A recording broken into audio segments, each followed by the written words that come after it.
কিন্তু আমি চাই না আমার আদরের বান্দারা জাহান্নামে যাবে, কারণ আমি এদেরকে বড় দুর্বল করে বানাইছি। ওয়া খুলিকাল ইনসানু যায়ীফা, মানুষের মতো দুর্বল কিছু বানাই নাই। এই মানুষ এতটাই দুর্বল, সূর্যের গরম সইতে পারে না, মশার কামড় সহ্য করতে পারে না। এই মানুষগুলোকে আমি আল্লাহ চাই না ওরা জাহান্নামের আগুনে জ্বলবে, ওরা কবরে গিয়া মাটির চাপা খাবে। আমি আল্লাহ চাই আমার প্রত্যেকটা বান্দা বান্দি যেন জান্নাতি হইয়া কবরে আসতে পারে। এরপরেও যারা মেজাজটা গরম করিয়া দুনিয়ার মোহে পড়িয়া আমি আল্লাহর সাথে গাদ্দারি করিয়া আলেম ওলামাদের বিরুদ্ধে চলে যাবি, তোরা একটু শুনিয়া রাখ, আল্লাহর কোরআনের ঘোষণা শুনিয়া রাখ।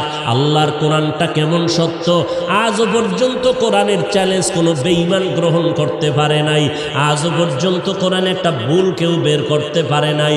ওই কোরআনটা এত সত্যই যে বিধর্মীরা চ্যালেঞ্জ দিয়া কোরআনের ভুল বের করতে গিয়া কালেমা পরে মুসলমান হয়ে গেল, হিন্দু মুসলমান হলো, ইহুদি মুসলমান হলো, খ্রিস্টানেরা মুসলমান হলো, বৌদ্ধ ধর্মের লোকেরা মুসলমান হয়ে গেল। আমার নবী কেমন সত্যবাদী নবী, 63 বছর জীবনে ভুলেও কখনো একটা মিথ্যা কথা বলেন নাই।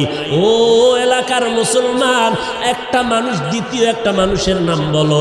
এত আদর্শের গান গাইলা, আব্রাহাম লিঙ্কনের আদর্শ, মাও সেতুনের আদর্শ, লেনিন কালমার্সের আদর্শ, প্লেটোর আদর্শ, এমন একটা আদর্শের গার্ডিয়ানের নাম বলো যেই বান্দার জীবনে মিথ্যা বলে নাই। দুনিয়াতে একটা মানুষ, একজন ব্যক্তি রহমাতুল লিল আলামিন, কেমন নবী আমার যার জীবনে 63 বছর হায়াতে ভুলেও কোনো একটা মিথ্যা কথা বলেন নাই।